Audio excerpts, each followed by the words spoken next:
Good evening, folks. This is Judy at Green Pastures Farm. Today we're doing a little lawn mowing. This is the yard on one of our absentee landowners, and every time the mob comes through here, you know, if we've got the right conditions, in other words, it hasn't rained or it's not raining, we're not going to tear the yard up. But we've got the cows in here just overnight, and they're doing pretty well. They've already They've already trimmed that up pretty good. We don't let them in the pond. We've got a wire around that pond. They can't even drink out of that pond because we've got water set up. The landowner lets us put a water tank up there by the shop, and it's actually, this is rural pressurized water, and so the animals have good water. Okay, and I don't blame him. He fishes in that pond. He doesn't want cows in there, and so we've got the wire around the edge of it. But they've really done, I mean, they've only been in here maybe an hour and a half, and they've already done a number to it. There's quite a bit of grass. There's probably 2.5, 3 acres that they're on here tonight, and the animals are going to do well. This is a yard that I would have mowed earlier in the summer. This is where we hold our grazing school at. It's about a mile from our house, and it was the 20 that came up for sale, and it hooks on to our largest farm.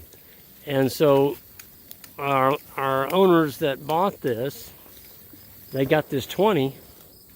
Right there's the gate, and then right across the road is another gate. Well, we've got that one too. That's the 260 acres. And so this 20 acres actually tied together 12 farms. And so we don't have to go down the road anymore. We just go straight across the road. And that pasture over there is waiting for us to be grazed in about 30 days. We got to go to the Judy farm in the morning. But yeah, the animals are starting to fill up. There's one laying down. He's already ruminating. There's a little calf, he's full. And that's what happens, you know, really good feed. But this is a yard, okay? And a lot of people said, but Greg, you got a lot of weeds in here. Yeah, the cattle don't think so. That are eating that Lespedeza. And some people I know don't like Lespedeza in their yard. Well, boy, those cows sure like it in this yard. It's kind of a pretty sight, actually. You got the pond in the background, and if you look over there, you can see the reflection. Look at that. You can see the reflection of the cows in the pond. Okay. And we cut down some black locust trees. They were going to fall on that shed over there. You can see that big patch of brush. Look at that. Those are all sprouts. That came up in about 60 days. And I tell you what, it won't look like that in the morning. Those cows are going to go over there and they'll nail that stuff. Because that's all good tender leaves on those sprouts. And then what they don't eat, we'll go ahead and cut down. You know, the landowner doesn't want a brush patch in his front yard, but I didn't want to cut it before the cows grazed it. There's some really good leaves in there, okay? Cow's gonna get some good out of that. I hate to cut stuff, even mow a yard. It would take me, well, I've mowed it. This yard takes me about 3 hours to mow this yard. And these cattle will do it for me, and they'll be putting on weight tonight. And as they're mowing the yard, you can't do this with a lawnmower, or I haven't seen it. Look at this. Whoa, look at that. We're fertilizing the yard as we're mowing. Isn't that beautiful? I don't know a lawnmower anywhere that'll do that. And the lawnmower is going to require fuel. These cattle don't require any fuel. We got a brand new baby over here. It was born this morning. Look at this. We haven't even put a tag in it yet because we don't tag them on the day they're born. Look at that little dude. Where's your mama? I just saw her. She's standing around here pretty close. I heard her move. Look at that.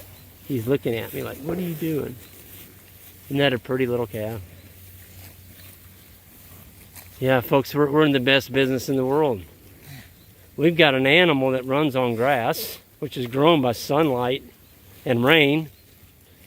They get fat like that. My God, look at that fat cow. Look at that. They get fat.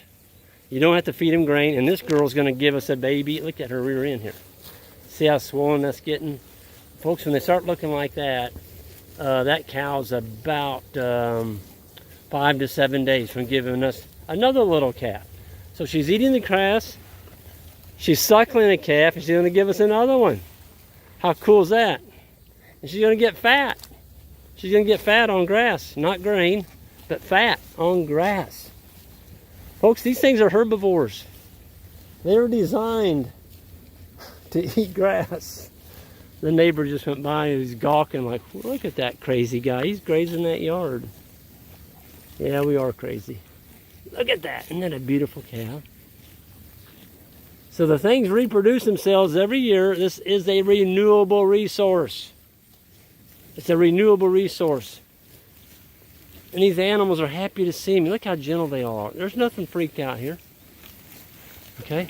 All you can hear is rip, rip, rip. Can you hear that squeaking noise? Look at that big old girl.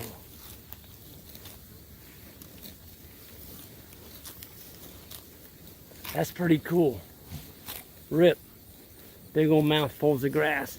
So she's going to fill up here probably in about, I don't know, 35, 40 minutes. And she'll ruminate, and by golly, she'll be back up doing this again. Putting on some more weight. There's a lot of discussion on YouTube right now on my channel. And I wanted to clear something up about fat cows. Folks, when you feed cows grain and get them fat on grain, that is not good, especially when they're getting ready to calve. Cows that are fattened on grass, these cows are being moved every day. They're getting a lot of exercise. They also have calves sucking on them, a lot of them do. And going in the winter, I wanted to clarify that. We don't wean the calves. Did y'all hear that? We don't wean the calf. The cow has to wean the calf. So if you got a fat cow like that, she ain't going to be fat when she calves in the spring. It's because that calf winters on the fat of the tail head right here. See the wrinkles on that tail? Those won't be there in March. So don't worry about getting your cows fat in the fall, because if you're not going to wean, she's going to need that fat to milk that calf through the winter. Now the calf is not getting a lot of milk, maybe a cupful by the winter time, but it's getting just enough that that calf can eat this forage, get fat as a pig all through the winter, and you don't have to wean them and feed them grain. Because if you wean a calf, a 7-month-old calf in the fall, a spring-born calf, that calf's going to suffer unless you feed it something besides just grass, because this rumen is not developed quite enough. But our calves get just a little bit of mama's milk, and that cow winters that calf on the fat of the tail head, we call it. Okay? Beautiful cow. Beautiful calf. And while I'm thinking about YouTube, for those of you all just came over, I wanted to give a shout out to Justin Rhodes. Thank you, Justin. Justin came here last week and picked up some sheep from us. And he wanted to know if he could shoot a video, and he shot like a 23-minute video of our sheep operation. And Justin didn't know I had a YouTube channel. And so Justin posted that we had one, and he put that video up there.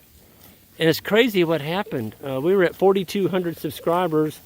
I think right now we're at 11,500, and we did that in about 3 days. So everybody from Justin Rhodes that came over, thank you all for subscribing. Welcome to Greg Judy Regenerative Rancher channel, and we're going to keep this thing going, and hopefully we can share some ideas. And I love the comments that we get, because I think everybody learns.